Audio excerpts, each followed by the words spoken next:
Bienvenue au Balado Urbania.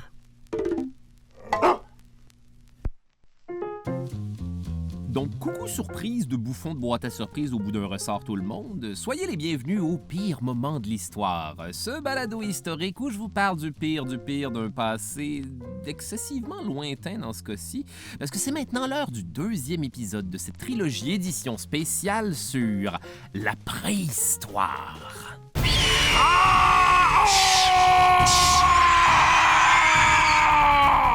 Donc, comme vous le savez, on a vu dans le premier épisode consacré à l'âge de pierre comment les premiers humains tout juste descendus du singe se sont extirpés de peine et de misère de ces temps farouches. Époque où on était constamment en mode survie dans un monde peuplé de monstres préhistoriques épouvantables contre lesquels la seule défense est sous forme de roches.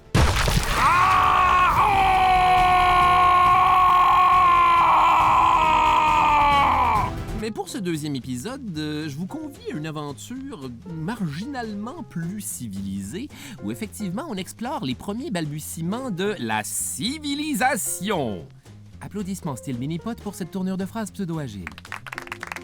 Bref, allons voir comment les premiers peuples du monde se sont organisés autour d'un tout nouveau matériel précieux qui va tout changer, le bronze, qui donne généreusement son nom à l'époque qui va engendrer l'âge du bronze. Un moment charnière de notre évolution quand ça s'est passé, même si aujourd'hui le bronze a été relégué au rang de meilleur alliage pour être modérément satisfait sur un podium. Fait que l'âge du bronze, qu'est-ce que c'est que ce carnaval?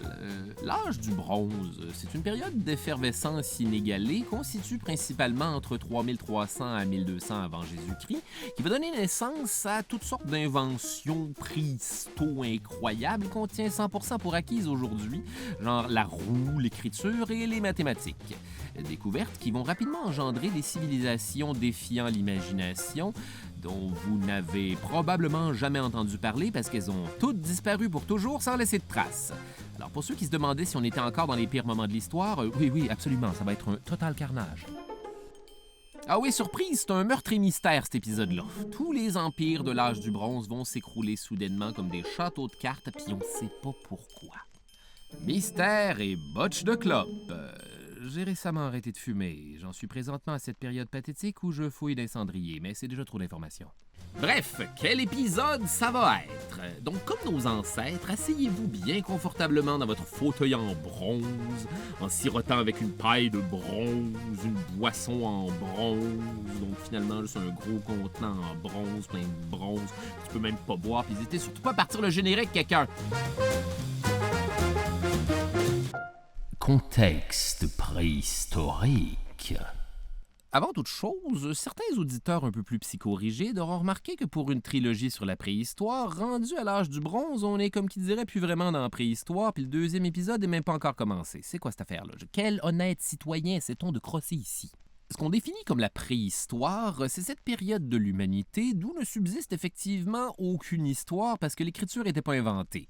Mais là, étant donné que l'écriture est une découverte dont on va traiter quand même assez tôt dans l'épisode, on pourrait supposer qu'on est officiellement rendu dans l'histoire, celle avec ce fameux grand H dont tout le monde parle tant. Oui, mais pas tout à fait. Parce que voyez-vous, même si l'écriture est inventée, ça ne veut pas nécessairement dire que les gens l'utilisent pour prendre en note les grands événements de leur époque. En plus, l'écriture s'étant pas développée partout en même temps, plusieurs peuples du monde vont vivre des existences préhistoriques en même temps que d'autres peuples plus avancés qui, eux, ont la technologie pour se vider le cœur. Cher journal, je viens tout juste d'inventer l'écriture. Personne ne peut te lire. Je me sens si seul. Donc, un terme plus précis pour désigner la période de laquelle on va parler serait la proto-histoire. Période qui reste plus floue que tous ces mots-tadis livres Magic Eye pour voir des images en 3D, puis oubliez ça, j'ai jamais été capable de voir la moindre dimension additionnelle dans cette affaire-là. Puis là, tout le monde essaie de te convaincre que c'est super facile une fois que tu pognes la twist. C'est simple, il suffit d'essayer de loucher en regardant au fond de l'image. Et qu'est-ce que ça veut dire? C'est une image! C'est en 2 dimensions! Par définition, ça n'a pas de fond! Bref, c'est bien flou, parce que ce qui subsiste de ces temps-là, c'est surtout des registres administratifs à partir desquels la seule affaire qu'on peut faire, c'est deviner l'histoire. Donc, on est rapidement en droit de se demander, coudonc, ça commence où l'histoire? Et là, bien sûr, c'est le bout où ça devient un tohu-bohu d'historiens qui s'engueulent comme des marchands de poissons. Excusez-moi, monsieur le poissonnier, savez-vous quand commence l'histoire? L'histoire?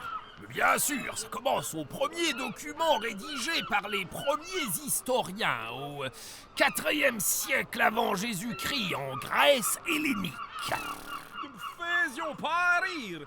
Tout le monde sait que l'histoire écrite commence avec les Mésopotamiens autour de 3400 avant Jésus-Christ et peut-être même un peu plus tôt chez les anciens Égyptiens. Mais non, ce ne sont que des registres, pas des analyses historiques. Oui, mais la connaissance de ces registres nous permettrions de faire des analyses tout aussi historiques. Ah ouais, viens me dire ça en face, voir. Me gêner, tiens. Messieurs, je n'ai pu m'empêcher d'écouter votre argumentaire, dis-je en vidant une anguille. Et il est d'une importance capitale que je vous informe que l'histoire commence au moment de l'histoire écrite, mais que les premières analyses historiques devancent les Grecs du temps de l'Ancien Testament.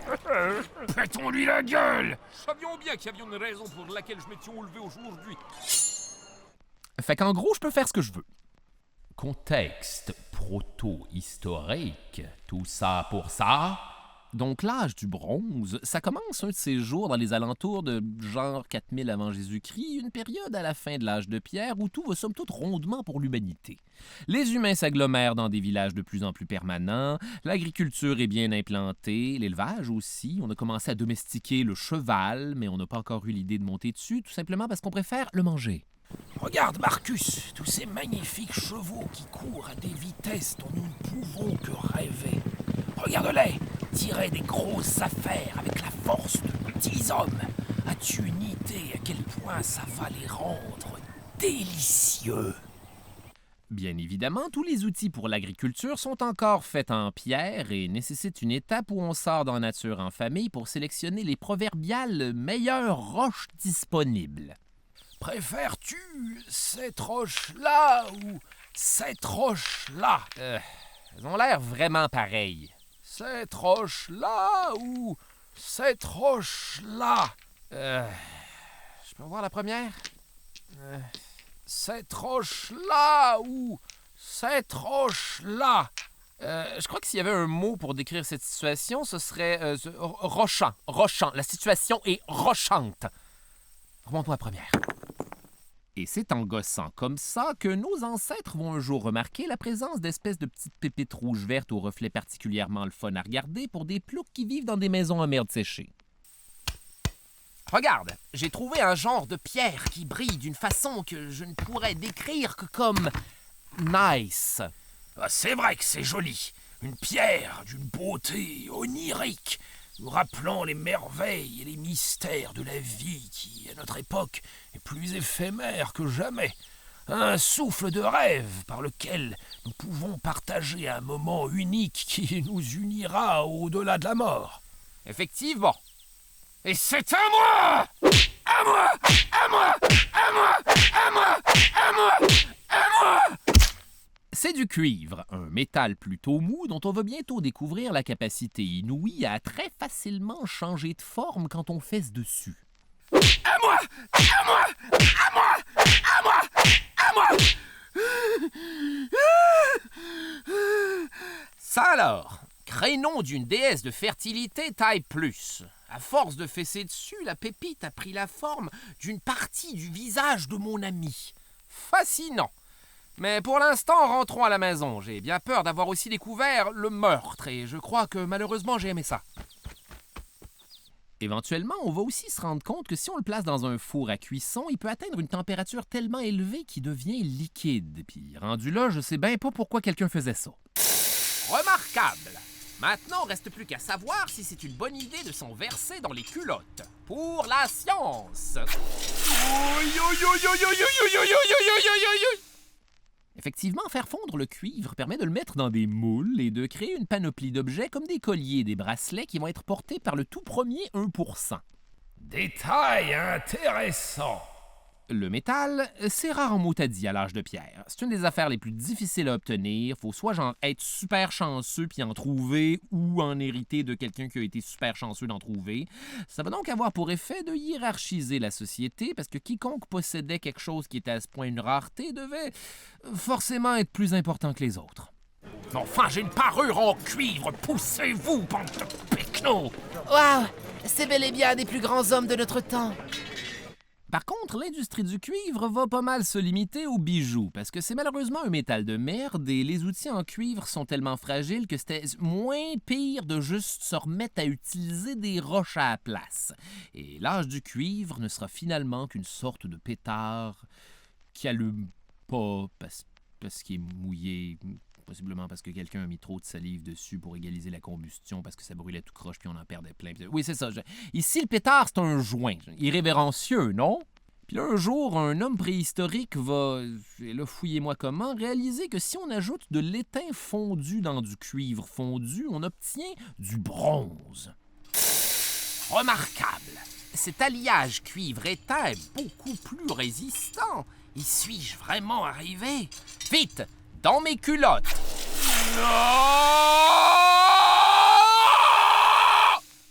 D'ailleurs, si j'ai dit « fouillez-moi comment », c'est parce que l'étain, c'est encore plus rare que le cuivre. En fait, c'est à peu près aussi improbable d'en trouver sur Terre que de trouver de l'uranium.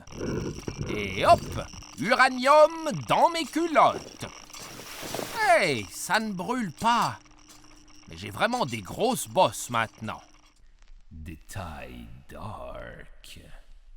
L'étain, c'est tellement rare qu'on va rapidement essayer de fabriquer du bronze avec n'importe quoi d'autre, ce qui donne lieu à du bronze de nickel, de zinc, de plomb, et bien sûr le fameux bronze d'arsenic, qui était une aussi mauvaise idée qu'on pourrait l'imaginer.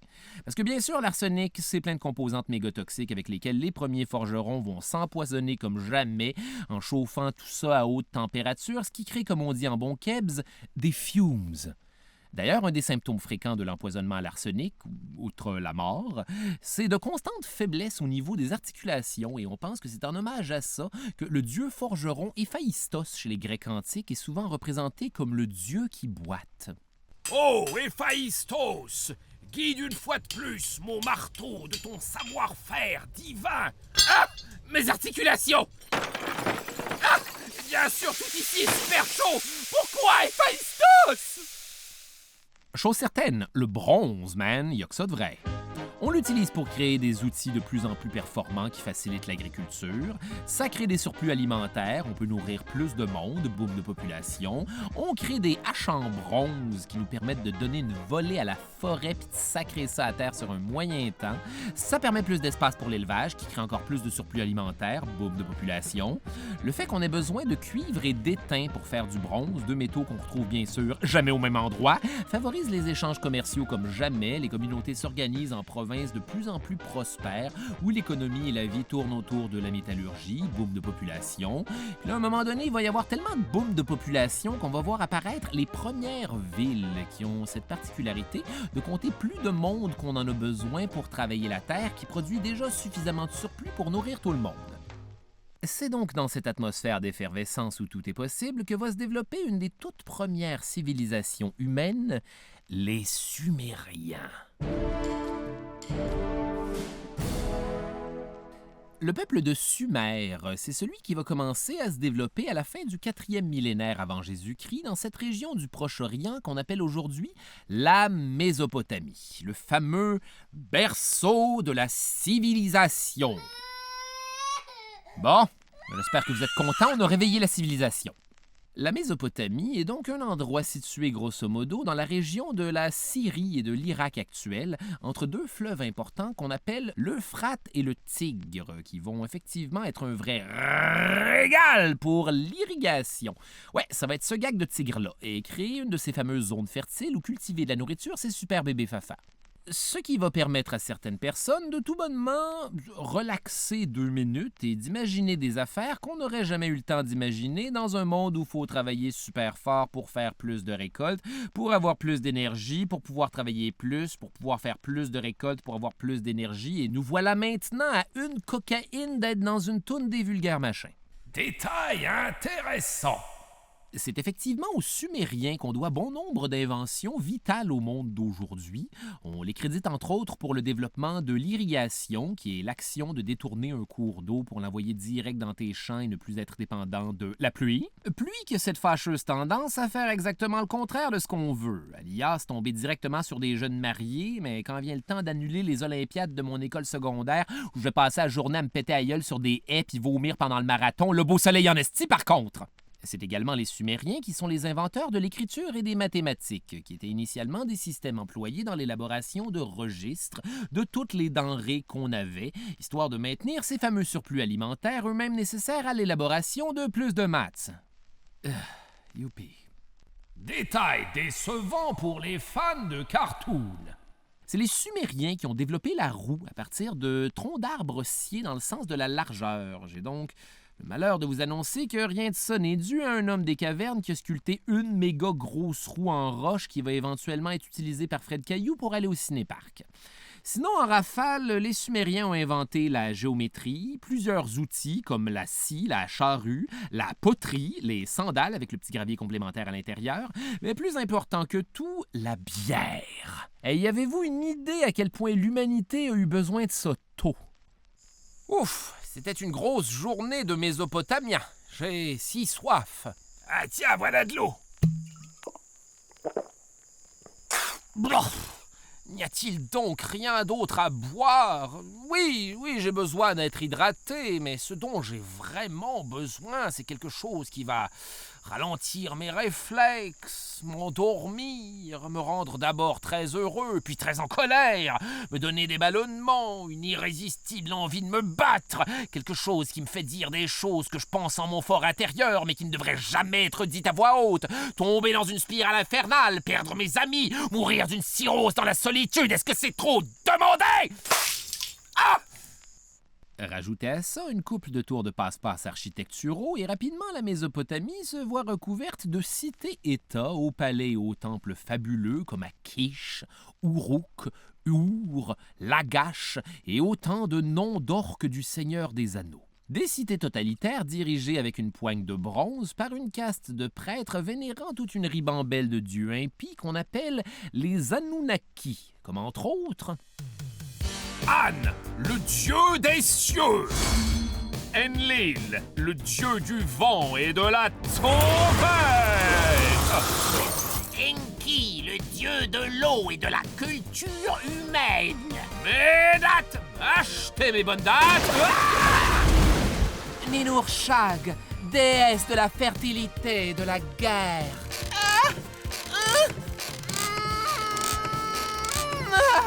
maintenant la guerre. Utu, le dieu du soleil et de la justice. La justice du soleil me brûle! Nana, dieu de la lune.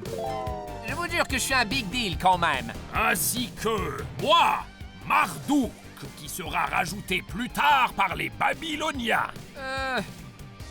Vous êtes le dieu de quoi au juste, Marduk?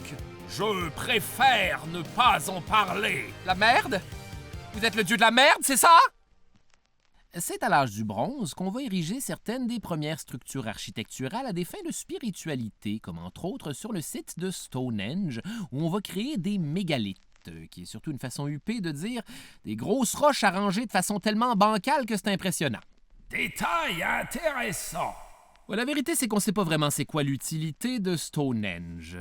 Selon les experts, ça va de lieu de culte à point de rencontre politique, sépulture, calendrier solaire et pourquoi pas un portail qui permet de voyager dans le temps pour faire l'amour à des beaux Écossais dans le dos de ton mari, mais dans le fond, ça compte pas vraiment comme tromper parce que c'était une autre époque. Outlander, on est rendu à 8 saisons, puis la madame qui écrit ça a même pas fini les livres. C'est d'ailleurs aussi à l'âge du bronze qu'on va créer ces fameux menhirs, qui sont eux-mêmes ces espèces de grosses roches verticales qu'Obélix taille en forme de bot-plug géant. Et avant que les parents qui nous écoutent soient obligés d'expliquer à leurs plus jeunes c'est quoi au juste un bot-plug, laissez-moi agiter ces clés de char dans cette direction en répondant à la sempiternelle question « Ça sert à quoi un menhir? » Eh bien, on croyait que les âmes des morts allaient s'entasser à même les menhirs qui devenaient un genre de motel pour les gens décédés avant qu'ils se décident à se réincarner pour une autre vie à se faire chier à l'âge du bronze. De rien. Donc, tout gaz chez les Sumériens, leurs cités-États sont méga prospères, on s'échange du savoir et des technologies, on développe les premières routes marchandes longue distance histoire de faire du commerce comme jamais, principalement celui de l'étain nécessaire pour faire du bronze qui nique pas les genoux. D'ailleurs, parlant de ce fameux étain, une des seules places où se procurer cette affaire-là à l'époque, c'est sur le plateau iranien, qui est également le berceau d'une autre civilisation, la civilisation d'Élam, ou Élamite, qui a élu domicile dans la cité de Suse, à l'ombre des monts Zagros. Puis je m'excuse d'avance si tout ça a l'air de non inventé pour un autre de ces épouvantables romans de donjons et dragons rédigés par un de ces auteurs qui sont presque capables de bien écrire. Évidemment, cet accès facile à tous les teints du monde pour les Élamites ne va pas faire l'affaire des Sumériens. Donc... Hey, les Élamites! Donnez-nous tout votre étain, sinon... je ne sais pas trop. Tout ce qu'on a, c'est plein d'outils en bronze, comme des haches et des javelots. J'imagine qu'on pourrait vous les lancer par la tête. Tiens! Ah! Le bronze est dissuasif quand on l'utilise ainsi. Ah, les gars, je crois qu'on tient quelque chose. Détail dark. Pour certains experts, ce sera la première guerre de l'histoire, ou du moins la première guerre à propos de laquelle on a de l'information sous forme de gravure. Conflit un peu boboche qui va être mené par les toutes premières armées de l'histoire, principalement composées de fantassins avec des boucliers, des lances, des poignards et des haches, mais aussi une invention militaire qui va être un peu la signature de l'âge du bronze. Les chars de guerre! Bonjour, ici Vin Diesel. Et les chars aujourd'hui comme à l'âge du bronze, y a que ça de vrai. Ça et la famille, pas vrai, Paul? En fait, même s'ils vont définir les grands conflits armés de l'âge du bronze, les premiers chars de combat sont à ce stade-ci surtout des espèces de charrettes de gros lourdeaux à 4 roues avec à leur bord un conducteur qui fait ce qu'il peut parce que ça se manœuvre comme le cul, un gars qui lance des petits javelots comme il peut parce que ça se manœuvre comme le cul, le tout tiré par deux... Écoutez, j'aimerais vraiment vous dire chevaux, mais... Détail intéressant. Je vous rappelle qu'on est à une époque où les chevaux ont été domestiqués principalement pour finir en ragoût. Personne n'avait encore vraiment eu l'idée de monter sur cette affaire-là. En plus, ça va prendre encore une couple de siècles avant qu'on les reproduise spécialement pour être assez costauds pour nos grosses fesses. Donc, à l'âge du bronze, les chariots de guerre sont surtout tirés par de terrifiants ânes venus d'Asie. Ya! Ya! Ya! Dis que ça se manœuvre mal! Ya! Attends, je vais essayer de leur lancer un javelot! Non! Autre détail intéressant. Vous aurez remarqué que jusqu'ici, parmi l'arsenal de l'âge du bronze, j'ai pas parlé d'épée. Il y a une raison pour ça. Le bronze étant un alliage relativement fragile, une forme aussi longue et fine que celle d'une épée aurait, comme qui dirait, pété à rien. Il y avait des épées, mais c'était surtout des armes d'apparat réservées aux chefs militaires en signe de pouvoir. C'est-à-dire le pouvoir de juste pointer cette affaire-là dans des directions super vagues tout en priant pour jamais avoir besoin de fesser quelqu'un avec ça. Tiens, prends ça, sale élamite de merde! Non! Même chose pour les armures en bronze, il va y en avoir un petit peu, mais c'est encore une fois surtout pour la parade de mode. En avant pour Sumer! Et je ne peux plus bouger. Donc, les Sumériens distribuent quelques taloches antiques aux Élamites et piquent tous les teints. Suite à quoi, fiers de leur coup et affublés du plus objectif des complexes de supériorité, ils vont décider d'unir par la force toutes les cités-États de la Mésopotamie en un royaume avec un souverain héréditaire, une armée institutionnalisée et désormais, c'est eux qui font la loi, possiblement vers 2425 avant Jésus-Christ. Le premier roi du pays est donc le vénérable Lugal Zaghezi et son nom de riff de cabane à sucre. Swingez votre compagnie, Lugal Zaghezi Gazonzon! En fait, je vous ai 100% mentionné son nom pour ce gag de rigodon parce que ça va pas prendre de temps que les Sumériens vont être conquis par les Akkadiens.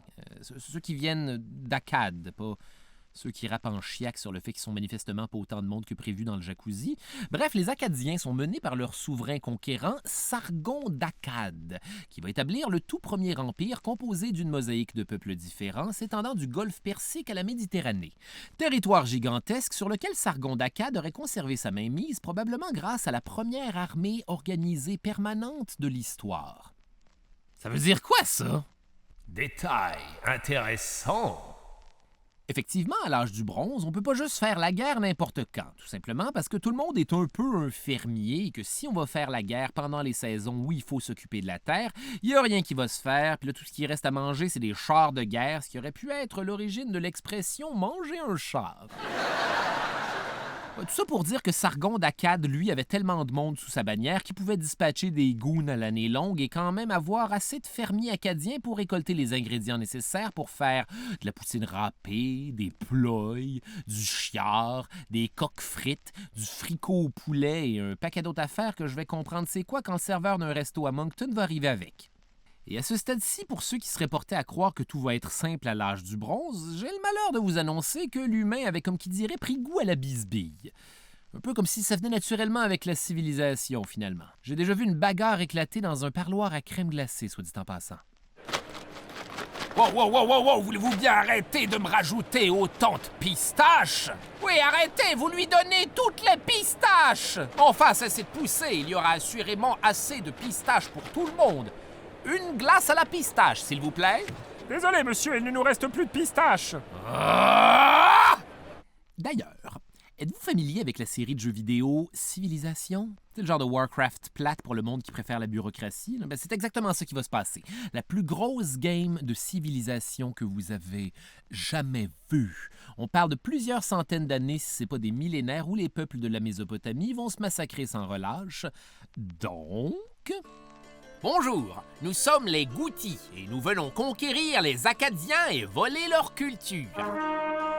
Surprise, c'est nous, les Sumériens, et nous sommes de retour pour civilisationner les Goutis par Utu, dieu du soleil et de la justice, si on se souvient.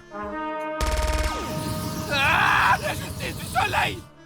Oh là, nous sommes les Amorites, un peuple barbare. Les Sumériens aimeraient nous arrêter en construisant un mur géant, mais nous allons simplement le contourner, conquérir toutes les cités de Mésopotamie avec autant de facilité que si c'était un jeune joueur sud-coréen aux commandes.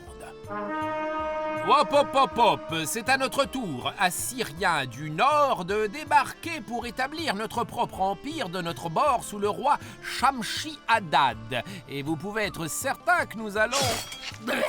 Rien du tout.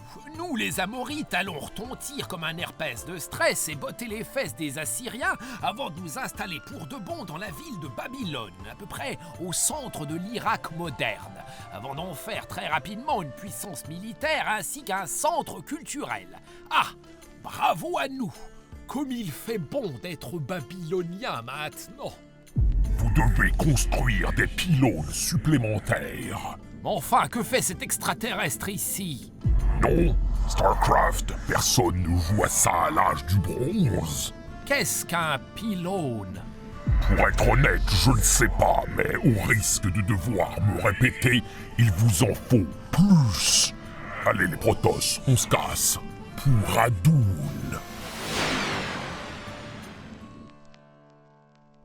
Détail intéressant. Pendant ce temps, sur l'île de Crète, en Grèce moderne, potentiellement vers 1450 avant Jésus-Christ, la civilisation minoenne avait commencé à s'établir comme une des premières puissances navales et fonde des villes un peu partout sur la mer Égée. Détail dark surprise! Éventuellement, les Minoens vont être anéantis par une éruption volcanique et c'est pile à ce moment-là qu'arrivent les ancêtres des Grecs, les Mycéniens, qui vont promptement faire « Hé les mecs, regardez, nous sommes les maîtres de la Méditerranée maintenant! Ouf! On a bien failli être obligé de se forcer. » Bang! Là, les Mycéniens contrôlent le commerce des ressources sur la Méditerranée, comme entre autres le bois, qui est exactement une des ressources qu'on a besoin quand on joue à Civilisation. Et c'est reparti pour un tour! De retour beaucoup plus à l'est en Mésopotamie, les Hattiens, le peuple que mon autocorrecteur veut vraiment appeler les Haïtiens, vont merger avec les Kanéchites, le peuple avec un nom de hors-d'œuvre qui fait péter, et devenir les Hittites, le peuple avec un nom de maladie d'oreille, qui vont finir par faire la loi dans la région en allant tout piller jusque dans les fesses de Babylone, et finalement mettre un terme à cette interminable partie de civilisation avec leur tout nouvel empire hittite, qui va finir par occuper grosso modo le territoire de la Turquie d'aujourd'hui. C'est pas trop tôt pour ouvrir une fenêtre dans le sous-sol si vous voulez mon avis. Ah, la lumière! Détail intéressant. Là, vous remarquerez qu'on parle beaucoup de la Mésopotamie, mais évidemment, l'âge du bronze, c'est pas un phénomène qui arrive en simultané partout sur la planète. Certaines civilisations ne vont connaître aucun âge du bronze et demeurer à l'âge de pierre pendant très très longtemps. D'autres vont skipper le bronze et passer directement à l'âge du fer. D'autres encore, comme les Chinois, vont développer parallèlement leur propre âge du bronze de leur bord sans l'aide de personne. Et d'ailleurs, une population qui tire surprenamment bien son épingle du jeu pendant cette période, c'est bien sûr nos bons vieux chums, les anciens Égyptiens. Effectivement, parallèlement à tout ce foutoir de l'âge du bronze mésopotamien, s'est développée la civilisation égyptienne prédynastique. Eux autres sont bien confortables tout le long des rives du Nil, qui a cette particularité de déborder et d'inonder les terres autour chaque année au même moment, ce qui sonne comme un sinistre de sous-sol qui coûte une fortune, mais en fait, c'est une super bonne affaire. Ah! Quelle belle journée pour se promener sur les rives du Nil. C'est simple, ça me fait tellement décrocher que des fois j'en oublie de regarder le calendrier pour vérifier si c'est aujourd'hui que l'eau du Nil va...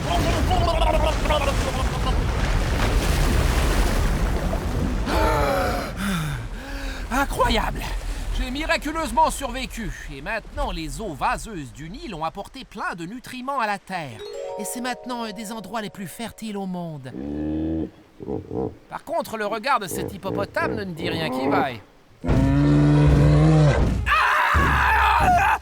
Qui aurait cru que c'est en fait l'animal le plus dangereux au monde? Comme vous le direz, un inévitable ami qui gosse avec ses soirées quiz tous les mercredis dans un bar où vous n'iriez même pas le vendredi. C'est donc tout un monde qui va prendre son essor dans la région égyptienne avec son propre système d'écriture, les toujours sexy hiéroglyphes, ses propres technologies, plein de dieux bizarres avec des têtes d'animaux qu'on pourrait considérer comme les premiers furries, des administrateurs, des prêtres, des scribes, mais toujours aucun pharaon. Oui, parce que pour l'instant, on est encore dans l'Égypte pré-dynastique. Donc, le pays est divisé en deux, la Haute-Égypte et la Basse-Égypte. Puis là, demandez-moi pas la différence entre les deux. Tout ce que je sais, c'est que, bien sûr, la Haute-Égypte est en bas, puis la Basse-Égypte est en haut. Pour vrai, à un moment donné... Là. Deux Égyptes qui vont donc rapidement être unifiés par un dénommé Narmer et / Ménès.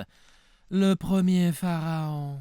Hey, le premier pharaon, avez-vous une idée à quel point ça fait longtemps? Il n'y avait même pas encore de pyramide en Égypte. Je souhaite de tout cœur à la momie du roi Ménès de ne jamais se réveiller aujourd'hui.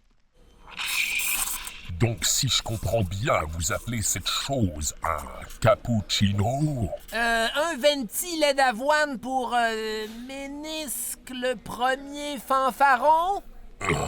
En fait, c'est Ménès, mais peu importe, donnez-moi ça. Et maintenant, regardez-moi quitter à une vitesse surnaturelle à l'aide de cette chose que vous appelez des rollerblades. Bref, l'Égypte, c'est un royaume super prospère, entre autres parce qu'ils ont volé tout l'or des Nubiens du royaume de Kush. 420 Blaze It! Ils font des échanges commerciaux, dont le bronze, avec le monde mésopotamien, par l'entremise d'États intermédiaires, eux-mêmes situés à proximité des grandes rivières fertiles de la vallée du Levant, c'est-à-dire tout le long de la Méditerranée vers le nord jusqu'à l'Empire des Hittites. Et c'est principalement ça le problème, parce que là, voyez-vous, je sais pas trop comment vous expliquer ça, mais le royaume d'Égypte et celui des Hittites étaient devenus deux empires symétriques qui se rejoignaient chacun de leur bord le long de la vallée du Levant, un peu comme le feraient deux pénis en érection face à face. Je suis désolé, c'était la seule façon d'expliquer ça clairement. Donc, deux empires qui vont entrer en conflit explosif exactement au point de contact des deux glands dans ce qu'on va appeler la bataille de Kadesh. Ça s'invente pas, ça. Kadesh, qui est bien sûr le nom d'une forteresse hittite où on faisait entre autres le commerce de l'étain venu d'Orient, auquel personne d'autre que les Hittites a accès. Ouais, blague de pénis à part, il y avait vraiment des enjeux.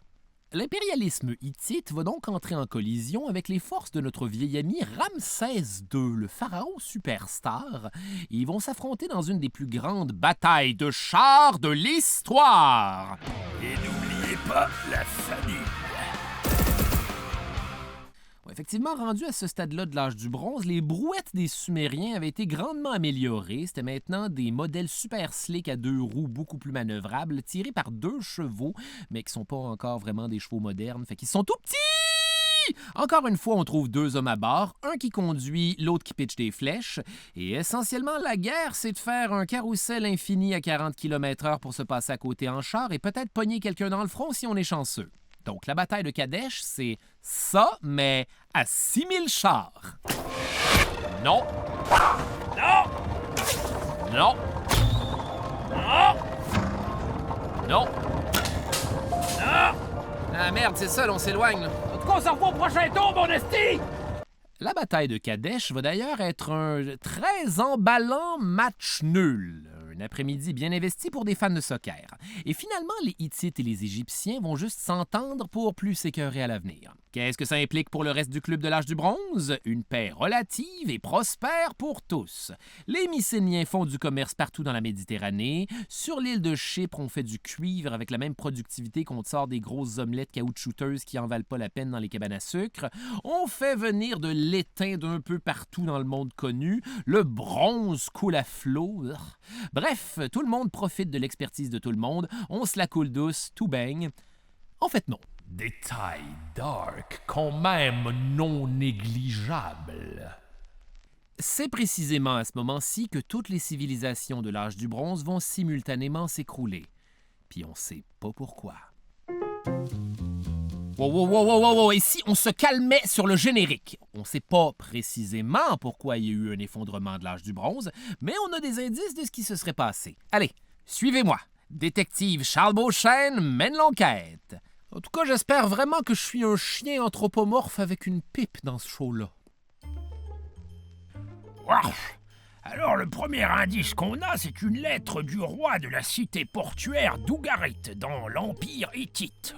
Wow. Une lettre adressée à un autre roi, celui de l'île voisine de Chypre. Lettre qui, grosso modo, disait « Envoyez-nous du renfort au plus vite, ils arrivent !» Face à quoi on peut déduire qu'ils ont été assiégés par surprise. Mais par qui? Tout ce qu'on sait, c'est que les renforts vont arriver beaucoup trop tard et que la ville va déjà avoir été réduite en cendres.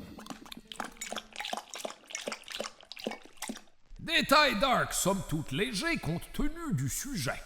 On aurait retrouvé dans les ruines de la cité une deuxième lettre du roi d'Ougarit qui se voulait une suite à la première, mais qu'on n'avait pas eu le temps d'envoyer parce que la ville était assiégée. Et laissez-moi vous dire que c'est une des affaires antiques les plus passives-agressives que vous avez jamais lues. Regardez, il y a une lettre dans la main de ce squelette. La cité est pillée, sachez-le. Ok, jeez. L'affaire, c'est que le roi de Chypre était quand même plutôt occupé de son bord, parce que ces cités ont soit été brûlées avant d'être abandonnées, soit abandonnées avant d'être brûlées. Ce qu'on sait par contre, c'est que Chypre, c'est le principal exportateur de cuivre de l'époque, et que malheureusement, les habitants ont tous quitté l'île en enterrant leurs richesses, sans doute en pensant qu'ils allaient revenir, mais ils ne sont jamais revenus.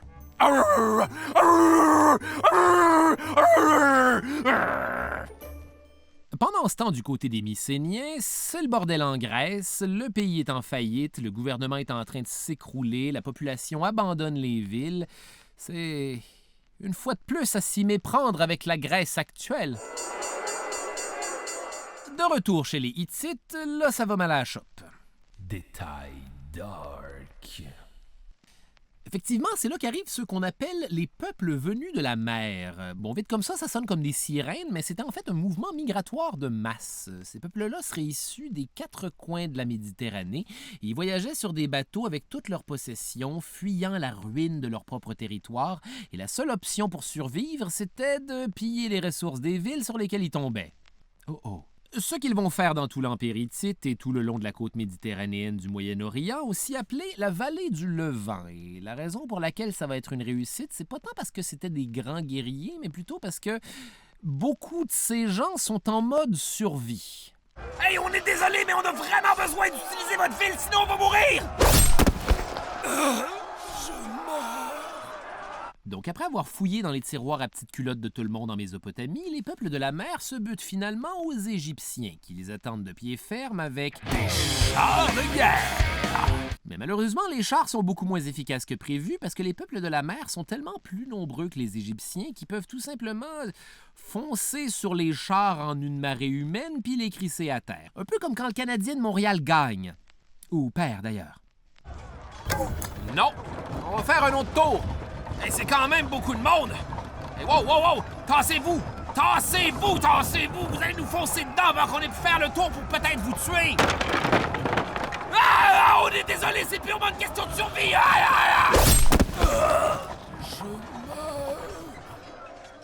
Détail dark. Éventuellement, la seule chose qui va sauver les Égyptiens, c'est de piéger les peuples venus de la mer à l'embouchure du Nil avec tous les lanciers d'Égypte. Question de tous les massacrer à distance alors qu'ils tentent de sortir de leur bateau en essayant de trouver leur équilibre. Moi, personnellement, j'ai de la misère à sortir d'un pédalo même quand j'ai pas de pression. Wow! Ce qui est important de noter, c'est que beaucoup des choses qu'on connaît sur les peuples venus de la mer nous viennent d'un seul hiéroglyphe où ils sont tous représentés au moment exact où ils se sont fait exterminer par les Égyptiens. En outre, selon les témoignages égyptiens, 100% de la chute des peuples de l'âge du bronze peut être attribuée aux peuples de la mer. Cherchez pas ailleurs, c'est ça. C'est ça. Qu'est-ce que vous me faites à chercher encore des réponses? Mais mettons qu'on cherche encore des réponses. Qu'est-ce qui a poussé les peuples de la mer à envahir des civilisations de façon aussi agressive? Eh bien, une des hypothèses serait qu'une quelconque catastrophe naturelle, possiblement une sécheresse, une famine, des tremblements de terre ou les trois en même temps, aurait poussé des quantités incroyables de monde hors de chez eux, et ces gens-là vont se rassembler, aller piller les civilisations de l'âge du bronze, ce qui va avoir pour effet de paralyser le commerce entre les nations, qui, je vous le rappelle, est vital dans un monde où personne n'a toutes les ressources chez eux. Ça va créer de l'instabilité politique, les grands centres d'échange vont être abandonnés, il n'y a plus moyen de faire rouler l'économie, puis dans le cas de Chypre, c'est une île où on est pas mal baisé s'il n'y a pas d'import-export. J'espère que vous aimez les craquelins nature, les chums. Donc, autour de 1100 avant Jésus-Christ, il n'y a plus de surplus alimentaire, on ne peut plus entretenir les villes, tout fout le camp. La bureaucratie, mais surtout les scribes foutent le camp. Scribes qui, je vous le rappelle, ont comme seule utilité d'envie d'être les seuls à savoir écrire. On perd la connaissance de l'écriture et des mathématiques. On perd le secret du bronze. Anyways, on n'a plus les matériaux, plus personne n'est capable d'en faire. Puis là, si t'as plus de bronze à l'âge du bronze où tout est en bronze, t'es rendu qui là-dedans? Là, il y a plein de métiers spécialisés, genre les potiers, qui dépendaient des surplus alimentaires, mais là, soudainement, on est en mode survie avec plein d'artisans qui se pognent le beigne comme au Salon des métiers d'art. On quitte les villes parce qu'il n'y a plus rien. L'humanité redevient des tribus, et en l'espace d'une génération, tout ce qui reste de l'âge du bronze, c'est des ruines puis des vieilles statues de sphinx pas de nez. En fait, non, les Égyptiens vont réussir à perdurer de leur bord, mais leur grand royaume est à jamais affaibli, puis vous pouvez être certain que quand l'Empire perse va éventuellement débarquer, ils vont annexer tout ça tellement vite que les têtes des momies sont encore en train de spinner aujourd'hui. Un dernier petit détail dark ironique pour la route. Et le pire dans tout ça, c'est qu'il y en a qui croient que la catastrophe naturelle à l'origine de toute cette chenoute, c'est une famine due au fait qu'on avait épuisé les nutriments présents dans la terre pour la maintenir fertile parce que c'est la première fois qu'on faisait de l'agriculture, puis on n'avait pas encore compris qu'il fallait faire attention à ça. Moron de même. Chose certaine, en cette fin d'âge du bronze, la Terre est maintenant une lande désolée recouverte de tribus post-apocalyptiques pêle-mêle qui se font la guerre pour ce qui reste. Et c'est là, dans ce monde de Mad Max, que va émerger une toute nouvelle ère, l'âge du fer. Mais pas tout le monde en même temps, ni de la même façon. Et là, vous voyez, si quelqu'un voulait faire rouler le générique, le temps que je réfléchisse à la manière dont je vais m'en sortir pour pondre le 3e exaltant épisode de cette trilogie et édition spéciale, ce serait le bon moment! Je m'appelle Charles Beauchesne et le cauchemar préhistorique se poursuit dans un prochain épisode.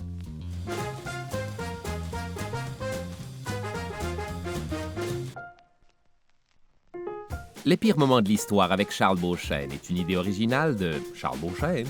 Au texte et à la recherche, Charles Beauchesne et François de Grandpré. À la réalisation, Barbara Judith Caron. Au montage, Lucie Fournaison. À la prise de son, Vincent Cardinal. Producteur exécutif, Raphaël Huismans et Philippe Lamarre. Les pires moments de l'histoire avec Charles Beauchesne est une production d'Urbania.